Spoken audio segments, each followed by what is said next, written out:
My best friend Melissa is getting married. And of the 100 people she invited, I'm the only one who's going. The other 99? Total crickets. Not one single yes or no after the invites went out. At first we thought they might have gotten lost in the mail, or she used the wrong stamps. But when she texted everyone to ask if they received the invites and to remind them to RSVP, they ignored her completely. And then 2 weeks before the wedding, Melissa told me her fiancé Seth was missing. So here's the thing. I had never met Seth. In fact, I had only known Melissa for a few months. We met when her car broke down in front of my house, and I offered her my porch to sit on while she waited for the tow truck. Melissa told me her fiancé Seth was on a business trip and that he would be back the week before the wedding. And why wouldn't I believe her? Melissa and I were instant best friends. I could not wait to meet Seth at the wedding. She talked about him so much that I felt as if I knew him already, and I can honestly say I looked forward to the wedding as much as she did. Or maybe even more. Because I loved her very much. I wanted her to be happy. And I could see that wedding planning was stressing her out so bad that she was losing sleep. Even before she broke down in tears and told me nobody was coming, even before she went missing, I could see that she was slowly losing her mind. Melissa told me she filed a police report, but wasn't expecting much from that end, given that Seth was an adult male. I thought sadly that she was probably right. She said she was talking with a private detective and he was looking into it for her. A week before the wedding, Melissa came to my house in the middle of the night to tell me she knew where Seth was, but we had to move fast. Next thing I knew, we were speeding down the highway going out of town. I kept asking her what was going on, and she kept saying she'll explain when we got there. We drove for hours, stopping once to pee and another time to get gas. It was before sunrise when we started, and we were still going when the sun went down. Now, I'm not good with maps, and wouldn't be able to find my way out of a paper bag, but I can read signs, and even I could tell we were going in circles. She first drove across state lines, and then, 5 hours later, she drove back across the same state lines. I remembered the same rest stop we passed in the morning because of a red car that was parked there. "Melissa, what's going on?" I said, but she wouldn't answer me. She drove faster and faster. We sped past every other car on the road, and people rage honked at us, screaming obscenities. We were going 75, and then 80, and then 90. The car was shaking like a toy, and Melissa seemed to be in a trance. She was mentally somewhere else, and I was numb, paralyzed with fear. I did not know what to do. I prepared myself to die, and then it occurred to me. Maybe Seth was dead. Maybe she had received news of his body being found, and she had gone crazy. She swerved in front of a truck, and I knew it was all over. I felt it in my bones. I wasn't even scared. But she hadn't crashed us, only took an exit ramp. And then we were driving slowly down a residential street. She stopped the car in front of a house where a girl was smoking on the porch. Melissa turned to me and said, "They have Seth in that house. His life is in danger. We have to get him out." "That girl," I said, incredulous. She looked about 90 pounds, soaking wet. I could probably take her down myself. "There's a whole gang in there," said Melissa, "and she's one of them." And because I was tired and hungry and frightened and confused, I believed her. It was way past midnight when we got back to town. Melissa stopped in front of the all-night diner and we went in to get some food. My legs were shaking, but she seemed perfectly normal. I tried to act normal too, trying to forget what she had done. What we had done, a small voice said at the back of my head. The events of the previous hours were a blur. Things had happened so fast that it was as if they happened to somebody else. I still didn't understand, and I had a feeling I was never going to. The whole day was like a bad dream.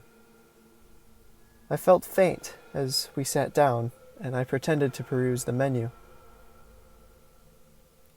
Even though I loved food more than anything in the world, and I hadn't eaten in the last 20 hours, I had no appetite whatsoever. The server gave us a look, and then whispered something to another server who got somebody from the back who looked like a manager. The three of them looked at us and seemed to be discussing something. Were the police looking for us already? The manager came up to our table and said, "Hey, Melissa, long time no see." Melissa said, "Oh, hey, I didn't know you were working tonight." The guy laughed and said, "I work every night. Who's your lovely friend?" A real charmer. Melissa introduced me and then asked him outright if he was coming to the wedding. A shiver went down my back. Her fiancé was missing. What wedding was she talking about? He glared at her and then looked at me and said, "Want a drink?" "You look like you could use one." And then he scurried off like he couldn't get away fast enough. Melissa told me that was her cousin. When we were done eating, the manager cousin guy came by and said his shift was over and he'll drop us off on his way home. Melissa said she had her car and he was like, "You shouldn't be driving." They stared at each other so hard I thought there was going to be words between them. But he said nothing and left the restaurant. But he said nothing and left the restaurant. Melissa and I had a few more drinks, and then went outside to the parking lot and got in her car. She started the car, and it didn't move. The engine was going, but the car wasn't. We got out to investigate and found one of the tires was flat as a pancake, even though it was fine when we drove in. Then the manager guy, her cousin, was somehow right there behind us. Scared the shit out of me. He looked at me straight in the eye and said with a smirk, "Looks like you'll need a ride after all."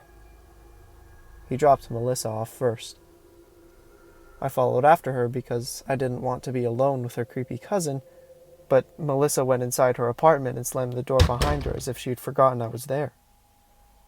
I was so surprised I just stood staring at the closed door, wanting to kick it down and make her tell me what the hell was going on. Her cousin tried to lead me back to the car, but I told him I'd walk. "It isn't safe. It's midnight. Get in the car," he said. Or, more like commanded. He was a big guy, and I knew I wouldn't have a chance if he tried anything funny. So I pretended to get in the car, but when he went around to the driver's side, I ran away down an alley. I could hear him shouting after me, but I hid in a dumpster until he gave up and left. On the day of the wedding, or the day the wedding was supposed to be, Melissa showed up at my place as if nothing had happened. She said her family was having a barbecue get-together and asked me if I wanted to come. Everything in my head screamed no. I no longer trusted her after what she did that night, and I never wanted to see her again. Looking at her made me feel sick. She had told me the girl knew where Seth was. She had told me the girl was in on it, and Seth's life was in danger. She told me there was a whole gang. But there was no Seth, and no gang. Just a girl in an empty house. And then the blood. So much blood.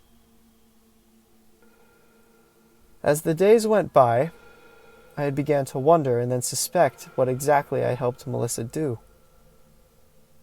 Her entire story had more holes than a cheesecloth. The fact was, I barely knew her.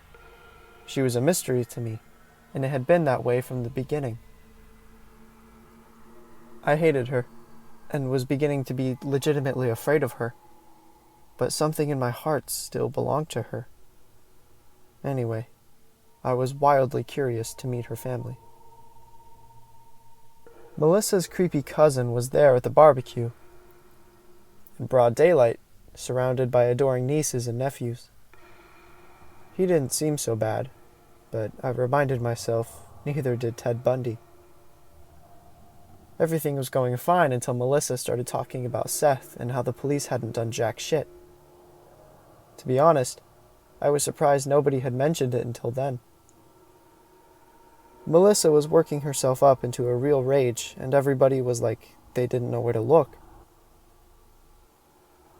Some stared at their phones, a few others left, and her creepy cousin looked pissed. It was a weird scene. It was only Melissa's mom who reacted in a way that made any sense at all. She put her arms around Melissa and told her it was all right. But this was apparently the wrong thing to do, because Melissa started screaming for them to leave her alone and ran out of the house.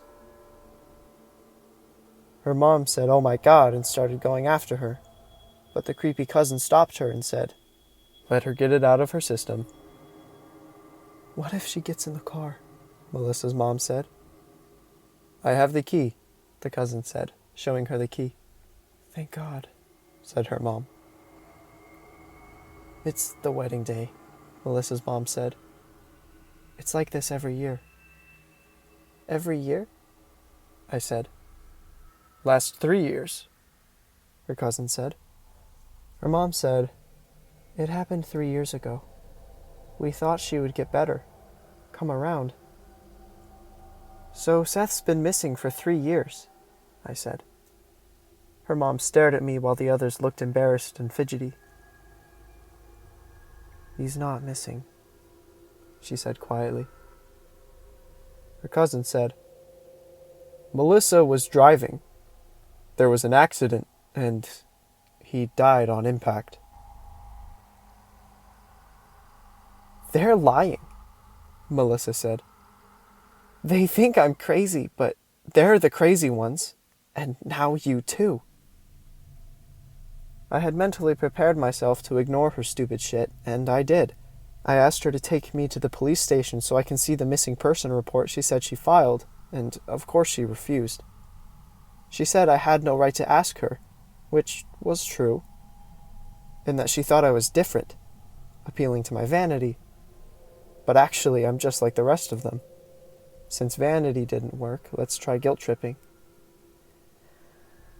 I didn't know what to think. Or rather, I knew.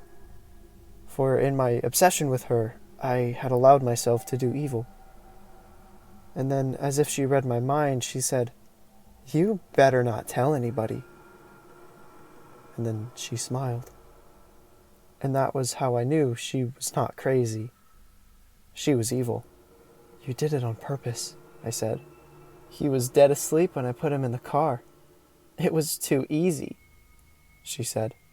"Even if they suspected anything, there wasn't enough left of him to autopsy." "And the girl..." I couldn't continue, but I already knew, and it was as if I had known all along. "I told her to stay away from him," Melissa said. "Seth was mine, but she didn't listen." "You know how they say revenge is best served chilled? Do you think 3 years was a long enough time?" She cackled, and then she came towards me. We were in her apartment. It was midnight, and not a single soul knew I was there. I said very casually I had no idea what she was talking about, and that it was late and I was going home. She shoved me against the wall and slammed my head against it hard. She was so much stronger than she looked. "You're the only one who knows," she said. "Don't you see how that can be awkward for me?"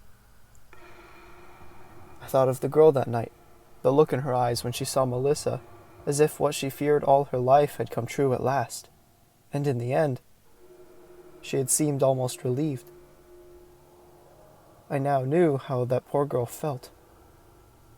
It was exhausting being afraid all the time, looking over your shoulder, waiting for it to happen. When Melissa hit me again, I didn't resist and let myself slump against the wall. I knew what she was going to do to me. She had practically told me. I would have gotten into the car myself if she only had asked me, but she wasn't the asking type. She just took. A life here, a life there. It was all the same to her. And the weird thing was, I still couldn't hate her. When she pushed the needle into my arm, I felt an overwhelming sense of peace. I was so tired after everything. The last thing I remember thinking about was my cat, Ernie, I had when I was a kid. Ernie died of renal failure at 18. He died in my arms, and had made biscuits on my sweater up until the end when the vet came to our home to do the euthanasia. My mom wanted to delay it another day because he seemed so content. But Ernie had lost so much weight, my father said it wasn't fair to him, and the vet agreed.